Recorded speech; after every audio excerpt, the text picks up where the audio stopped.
YS మరణించిన రోజు జగన్ హైదరాబాద్ లోనే ఉన్నారని, ఆ ఘటనపై మంత్రి అచ్చెన్నాయుడు సభ్యత్వం నుంచి మాట్లాడుతున్నారన్న వైసీపీ ఎమ్మెల్సీ బొత్స సత్యనారాయణ వ్యాఖ్యలకు మంత్రి పయ్యావుల కేశవ్ కౌంటర్ ఇచ్చారు. బొత్స మాటల్నే అచ్చెన్నాయుడు చెబితే ఎందుకు ఉలిక్కి పడుతున్నారు అని ప్రశ్నించారు. చనిపోయిన రోజునాడే నేనే ప్రత్యక్ష సాక్షిని పావురాలు కొట్టు వెళ్ళాను.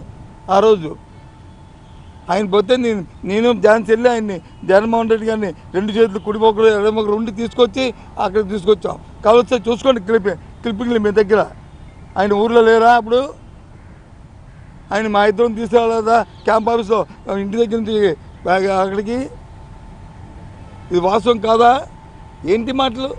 ఆ రోజు రిలయన్స్ తీసుకున్నాడు మా వంశీ చంద్రరెడ్డి, ఆ రోజు యూత్ కాంగ్రెస్ ప్రెసిడెంట్గా ఉండే ఆయన కదా. తొలకాంశంతో ఈ సోషల్ మీడియాలో వచ్చినాయి, ఇవి చూసి అది చేస్తే కాదు అని చెప్పి దెబ్బలు ఆపించింది మేమే కదా.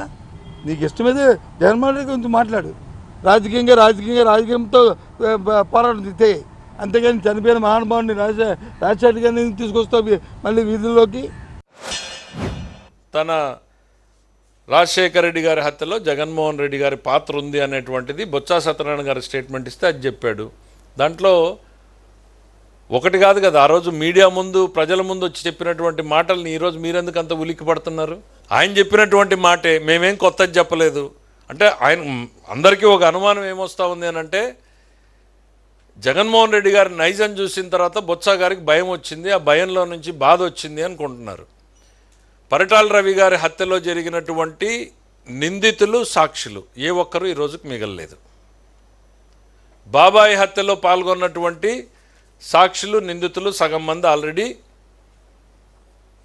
లోకాన్ని వదిలిపోయినటువంటి పరిస్థితులు వచ్చినాయి. ఈ సీరియల్ నంబర్లో నా సీరియల్ నంబర్ ఏమన్నా యాడ్ అవుతుందా, మర్చిపోయిన వాడిని మళ్ళీ గుర్తు చేస్తున్నారు అనేటువంటిది ఎక్కడో ఆయనకు భయం వచ్చి ఆ భయంలో నుంచి బాధ పుట్టుకొచ్చిందేమో అని అనుకోవాల్సిందే తప్ప, ఆయన ఇచ్చినటువంటి మాటలను ఆయన గురించి మాట్లాడితే ఆయనకి ఎందుకు అంత బాధ వస్తుంది?